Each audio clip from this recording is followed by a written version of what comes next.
داڑھی کی کم از کم کتنی مقدار ضروری ہے جو گناہ میں نہ ہو؟ داڑھی وہ جو عام حالت میں جسے داڑھی کہا جاتا ہے نا، داڑھی کہتے ہی داڑھ پہ اگنے والی ہے، نچلے جبڑوں پہ، لحیہ عربی میں، عرف عام میں جسے داڑھی بولا جائے، جس طرح شاید افریدی صاحب نے داڑھی رکھی ہوئی ہے تو یہ بھی داڑھی ہے، گناہگار تو نہیں ہوگا، ظاہر ہے وہ جو صحیح بخاری میں ہے کہ عورتوں کی مشابہت سے بچنا ہے آپ نے، ان عورتوں پہ لعنت جو مردوں کی مشابہت اختیار کریں، ان مردوں پہ جو عورتوں کی کریں۔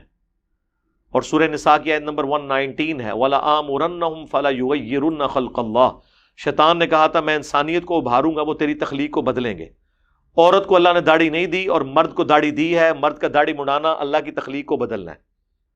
تو اتنی داڑھی کم از کم وہ رکھ لے کہ مرد و عورت کے چہرے کا فرق نظر آنا شروع ہو جائے۔ ایک تو بالکل تھوڑی تھوڑی شیپ بڑی ہوتی ہے، اس کی بات نہیں کر رہا،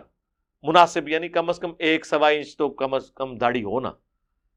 تو وہ گناہگار نہیں ہوگا۔ سنت یہ ہے کہ کم از کم مٹھی داڑھی ہو، ہم تو مٹھی کے بعد بھی نہیں کاٹتے، کئی بال لمبے،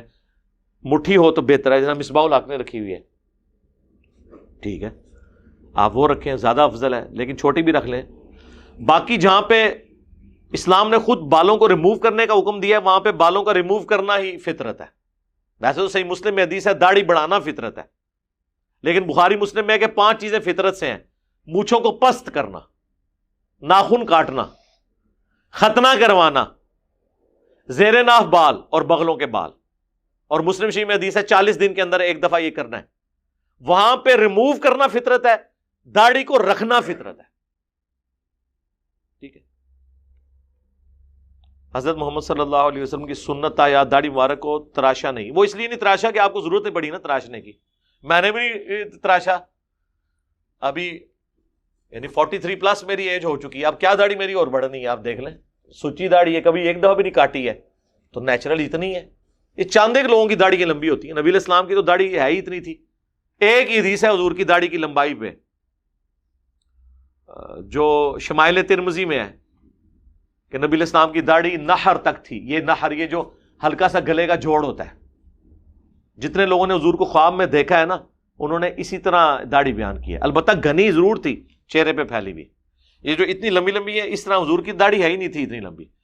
اسی لیے بخاری میں آتا ہے نا کہ عبداللہ بن عمر جو ہے وہ مٹھی کے بعد داڑھی کو کاٹ دیتے تھے حج اور عمرے کے موقع پر، اور ابو داؤد میں ہے کہ مطلقاً آپ مٹھی سے بڑھنے نہیں دیتے تھے۔ تابعی کہتے ہیں میں نے عبداللہ بن عمر کو 2 کام کرتے ہوئے دیکھا ہے، ایک وہ افطار کے وقت دعا پڑھتے تھے ذهب الظمأ وابتلت العروق وثبت الاجر انشاءاللہ، پیاس چلی گئی، رگیں تر ہو گئی، اور اللہ کے حضور ہمارا اجر پکا ہو گیا۔ یہ آدھی حدیث اہل حدیث بیان کرتے ہیں، اس کے آگے لکھا ہوا ہے دوسرا وہ یہ کرتے تھے کہ اپنی داڑھی مٹھی کے بعد کاٹ دیا کرتے تھے عام حالت میں بھی۔ اور الموطا امام مالک میں ہے کہ جس سال عبداللہ بن عمر نے حج کرنا ہوتا تھا،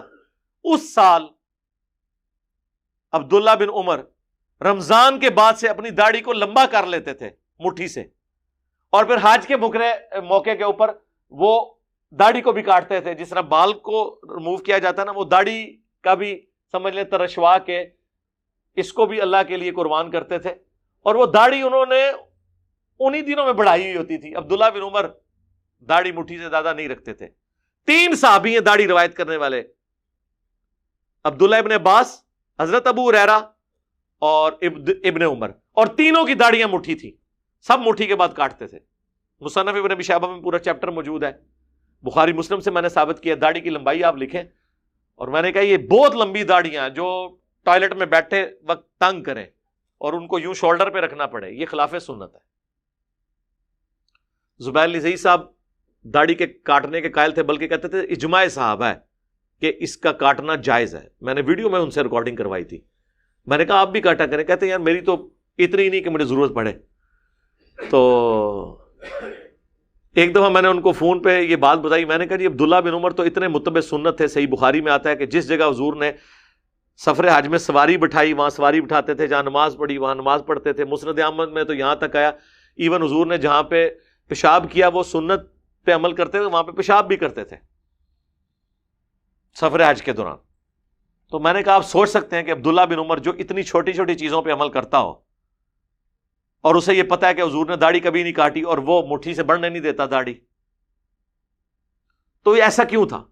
کہتے ہیں ویلڈ پوائنٹ ہے۔ میں نے کہا میں نے اس کا حل نکال لیا ہے، اس لیے کہ چونکہ حضور کی داڑھی مٹھی سے زیادہ نہیں ہوئی تھی، تو عبداللہ بن عمر بھی اپنی داڑھی کو حضور کی شکل کے مطابق کرتے تھے کہ میں بھی اپنی داڑھی مٹھی سے نہیں بڑھنے دوں گا، اس لیے وہ اپنی داڑھی کو مٹھی سے زیادہ نہیں ہونے دیتے۔ شیخ صاحب کہتے ہیں یار علی بھائی آپ نے تو مسئلہ حل کر دیا ہے، میں بھی اکثر یہ سوچتا تھا کہ عبداللہ بن عمر جب حضور نے نکاٹی، میں نے کہا جی جب لکھا ہوا ہے نہر تک تھی حضور کی داڑھی، مٹھی سے بڑی ہی نہیں ہے، تو حضور کو کاٹنے کی نوبت ہی نہیں آئی، ایک بندے کی داڑھی اس سٹیج پہ پہنچی نہیں ہے، آپ کس نے کہتے ہیں حضور نے داڑھی نہیں کاٹی؟ کیوں کاٹنی تھی آپ نے؟ ویسے ترمذی میں ضعیف روایت ہے، جن کو ضعیف روایتیں پیش کرنے کا بڑا شوق ہے نا، تو ترمذی میں موجود ہے کہ حضور لمبائی سے بھی اور چوڑائی سے بھی اپنی داڑھی کو برابر کیا کرتے تھے کاٹ کے، لیکن میں نہیں وہ پیش کر رہا۔ تو آپ کو داڑھی کاٹنے کی نوبت ہی نہیں ہے، آپ کو اللہ نے داڑھی، اس سے یہ پتا چلا کہ حضور علیہ السلام کا چہرہ مبارک کائنات میں سب سے خوبصورت ہے، اور سب سے خوبصورت چہرے پر داڑھی کی لمبائی وہ ہے جو سب سے زیادہ خوبصورت ہے۔ ٹھیک ہے۔